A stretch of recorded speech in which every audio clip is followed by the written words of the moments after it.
Hello everyone, welcome to my YouTube channel अनमोट master. आज हम क्लास 9 का chapter number 1 number system start करेंगे। नंबर सिस्टम में हम आज पढ़ने वाले हैं rational numbers, irrational numbers and laws of exponent. So let's start. What is rational number? Rational number, a number is written in the form of p by q, where q is not equal to 0 and p and q are integers. जब भी हम definition की बात करेंगे तो p and q are integers. अब integers क्या होते हैं? But that means p and q negative भी हो सकते हैं एंड पॉजिटिव भी हो सकते हैं।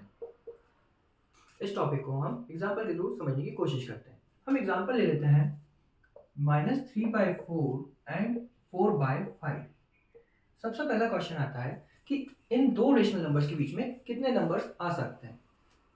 अगर आंसर इज इनफाइनाइट। इन दो रेशनल नंबर्स के बीच में हम infinite numbers of rational numbers put कर सकते हैं। रियल टाइम क्वेश्चन के हिसाब से समझने की कोशिश करते हैं।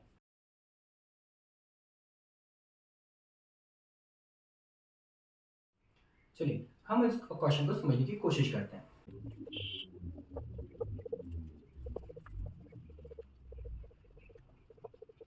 चलिए अब इस क्वेश्चन को समझते हैं कि ये क्वेश्चन मैंने कैसे किया।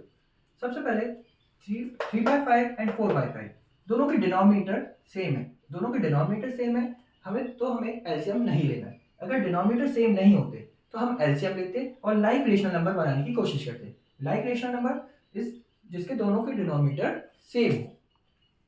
अब हम बात करते हैं हमें कितने रेशनल नंबर निकालने थे? 5 रेशनल नंबर। सबसे पहले इन दो रेशनल नंबर्स के बीच में कितने नंबर्स आ सकते हैं? आंसर आता है इनफाइनाइट। बट क्वेश्चन है क्या पूछा है अभी हमें? 5 रेशनल नंबर। सो हम 5 से ज़्यादा कुछ भी नंबर का मल्टीप्लाई एंड डिवाइड कर सकते हैं।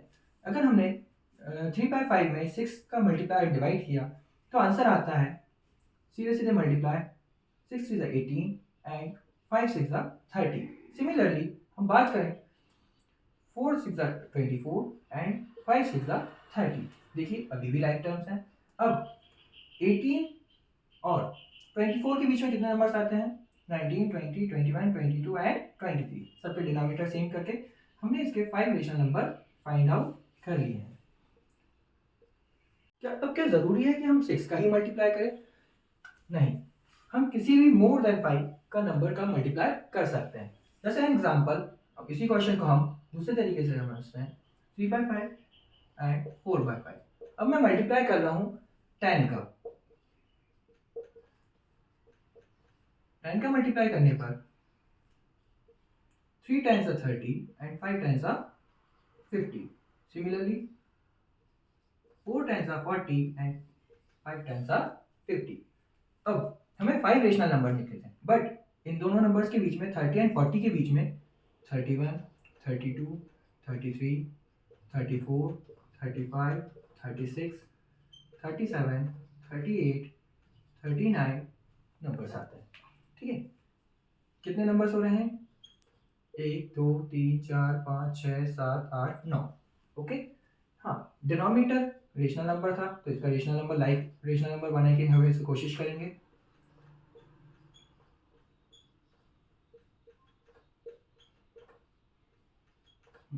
अब इन 9 नंबर्स में हम कोई से भी 5 को हम लिख सकते हैं और सभी आंसर वैलिड रहेंगे।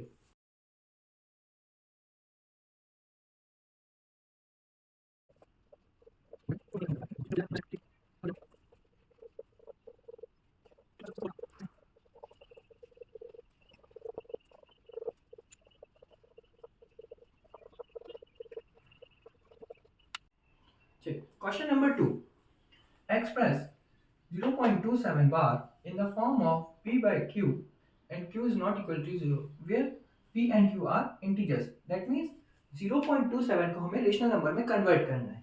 सबसे पहले हम 0.27 को x मान लेते हैं। ठीक है, 0.27 बार। अब ये बार किसका मतलब होता है? Number are repeating, that means 777 to the infinite. ठीक है, बट हम इस क्वेश्चन में सिर्फ 3 बार का ही यूज करेंगे। Now x is equal to 0.277 को हम इक्वेशन नंबर 1 मान लेते हैं। Then now multiply by 10 both side. Equation 1 को हमने दोनों साइड 10 से मल्टीप्लाई किया, तो 10 इंटू एक्स 10x हो गया, और 10 इंटू 0.277 का मल्टीप्लाई करने पर 2.777 आंसर आ गया। अब हमने इस नंबर्स को सेकंड इक्वेशन मान लिया। नाउ इसी इक्वेशन को हम एक बार और मल्टीप्लाई करेंगे। हम मल्टीप्लाई जब तक करेंगे जब तक हमारा डेसिमल के बाद की वैल्यूज सेम ना आ जाए। हमने एक बार और मल्टीप्लाई किया, इस बार इक्वेशन नंबर 1 को हमने 100 से मल्टीप्लाई किया, चेक करने के लिए कि वो 7 डेसिमल के बाद के नंबर सेम आ रहे हैं या नहीं। Now x into 100x 100 into 0.277 multiply करने पर दो बार डेसिमल वैल्यू प्लेस होगी, 100 से मल्टीप्लाई करने पर 27.777। अब हमने इसको थर्ड इक्वेशन मान लिया। नाउ अब देखेंगे हम डेसिमल के बाद वाली वैल्यूज सेम आ रही हैं, तो हम इसको माइनस कर सकते हैं। हमने इक्वेशन 3 को इक्वेशन 2 से माइनस कर दिया। सब्ट्रैक्ट करने पर 100 minus x 100 minus 10x is equal to right side वाले नंबर 27.777 एंड माइनस 2.777। डेसिमल के बाद वाली वैल्यूज कैंसिल आउट हो जाएंगी, नंबर बचा 27 माइनस 2 दैट इज 25, और यहाँ पे 100 माइनस 10 दैट इज 90x। अब रेशनल नंबर में कन्वर्ट किया, 90 को हमने ट्रांसपोज करा तो ये डिनोमिनेटर में आ गया, x की वैल्यू आ गई 25/90। चलिए आज हमने रेशनल नंबर को दो तरीके से समझा। क्लास 9th में सिर्फ ये दो टाइप से ही क्वेश्चन पूछे जाते हैं। अगर आपको बेसिक कॉन्सेप्ट अगर आते हैं तो आप कोई से भी क्वेश्चन को सॉल्व कर लेंगे। अगर आपको इन दो टॉपिक्स में डाउट आता है तो आप मुझे कमेंट बॉक्स में कमेंट करिए, मैं उसके क्वेश्चन के वीडियो बनाकर आपको अपलोड कर दूंगा। Thank you for watching.